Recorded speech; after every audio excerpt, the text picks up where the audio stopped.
अरोड़े कहते हैं कि मुझे 10:30 बजे जाकर राजनाथ सिंह का कॉल बैक आया कि मोदी साहब ने कहा है कि जो आपको उचित लगे वही कर लो। जनरल नारावाने अध्यक्ष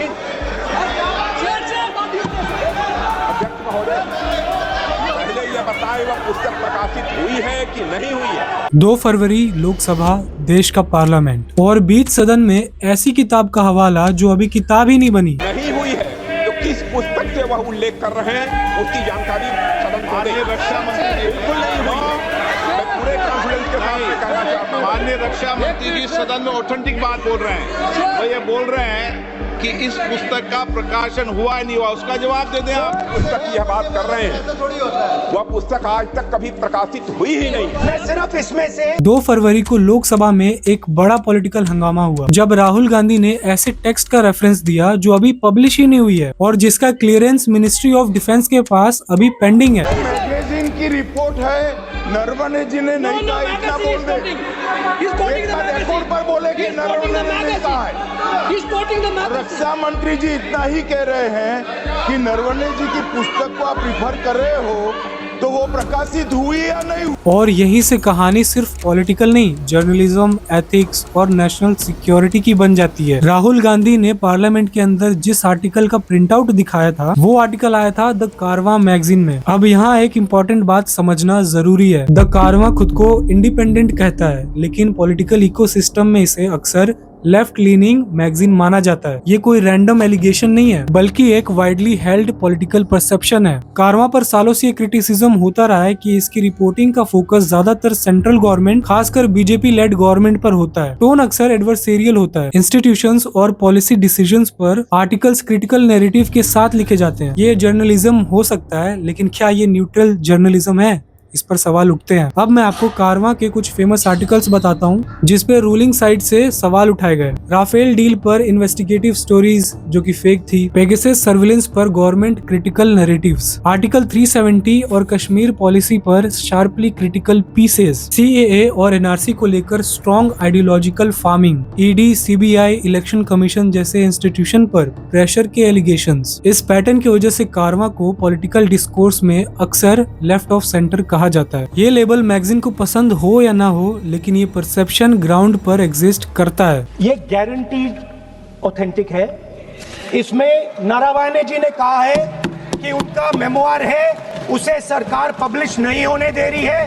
इसमें सब लिखा है। आते हैं उस अनपब्लिश्ड किताब पर। जो टेक्स्ट कोड करने की कोशिश की गई वो रिलेटेड था एक मेमोयर से, 4 स्टार्स ऑफ डेस्टिनी, और इसके ऑथर कौन थे? Author x general Manoj Mukund Naravane. Status unpublished. और इसे पब्लिश होने के लिए क्लियरेंस कौन देगा? MOD, ministry of defence. तो क्लियरेंस MOD के पास ही पेंडिंग है। डिफेंस बैकग्राउंड से आने वाले मेमोयर्स को पब्लिश होने से पहले गवर्नमेंट की क्लियरेंस चाहिए होती है और खासकर जो सेना में किसी बड़े पोस्ट पे रह चुका है उसे तो बिल्कुल चाहिए। ये यूजुअल प्रोसेस होता है। कोई भी सेना में किसी बड़े पद पर रह चुका है तो उसे MOD से क्लियरेंस चाहिए किसी भी बुक को पब्लिश करने के लिए। ये प्रोसेस सिर्फ फॉर्मेलिटी नहीं होती है, ये देश के नेशनल सिक्योरिटी से जुड़ी होती है। तो सीधी बात, अगर किताब पब्लिक डोमेन में आया ही नहीं तो फिर ये कंटेंट आया कहां से? कारवां मैगजीन को इसी अनपब्लिश्ड किताब की मैन्युस्क्रिप्ट मिल जाती है। अब कहां से मिलती है वो मुझे बताने की आवश्यकता नहीं है क्योंकि जो पब्लिशर है पेंगुइन उसी ने दी होगी। और उसी मैन्युस्क्रिप्ट को कारवां के एक एडिटर सुशांत सिंह ने उस पे आर्टिकल लिख दी और इसी आर्टिकल का प्रिंट आउट पार्लियामेंट में लहराया जा रहा था। अब ये बुक पब्लिश नहीं हुई है, कोई क्रॉस वेरिफिकेशन नहीं हुआ है, कोई बैकग्राउंड चेक नहीं हुआ है, आगे पीछे का कोई कॉन्टेक्स्ट नहीं पता, लेकिन उसके आर्टिकल का प्रिंट आउट पार्लियामेंट में लहराया जा रहा है। इस पॉइंट पर क्रिटिक्स ने कहा कि अगर कोई डिफेंस मेमोयर क्लियरेंस में है, पब्लिश नहीं हुआ है, तो उसके एक्सर्प्ट्स को पब्लिश करना या कोट करना प्रोफेशनल और रिस्पॉन्सिबल जर्नलिज्म का हिस्सा नहीं है। इस पूरे एपिसोड में सुशांत सिंह का भी नाम चर्चा में आया जो कारवां से जुड़े रहे हैं और डिफेंस और सिक्योरिटी अफेयर्स पर लिखने के लिए जाने जाते हैं। लेकिन पॉलिटिकल और पब्लिक क्रिटिक्स ने ये एलिगेशन रेज किया कि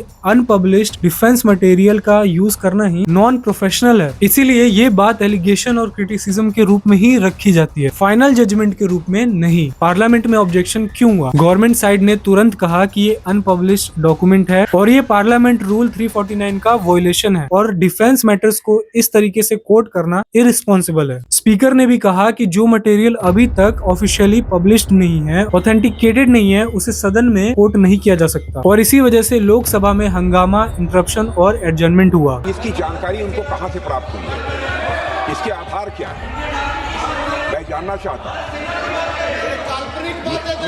पूरी तरह से काल्पनिक बातें यहाँ पर सदन के समक्ष रखकर पूरे सदन को गुमराह, केवल सदन को ही नहीं बल्कि सारे देश को यह गुमराह करना चाहते हैं।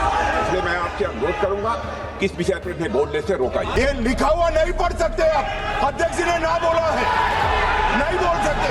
अध्यक्ष जी, आपने व्यवस्था दी, आपने व्यवस्था दी।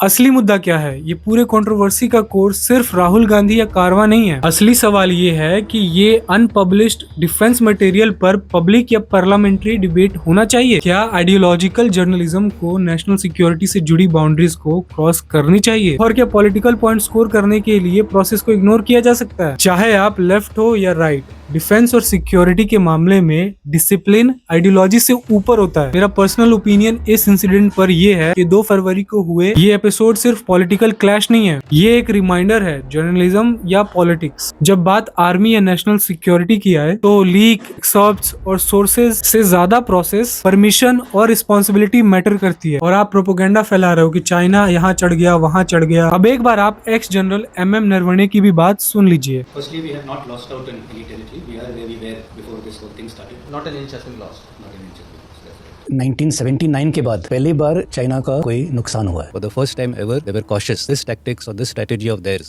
of trying to overwhelm a superior force will not work in the face of India retaliating. अरे ये तो कुछ और ही बोल रहे हैं कि चाइना को ऐसा जवाब कभी नहीं मिला होगा, ऐसा झटका कभी नहीं मिला होगा। और कुछ लोग हैं कि अपनी राजनीति चमकाना चाहते हैं, प्रोपेगेंडा फैला रहे हैं।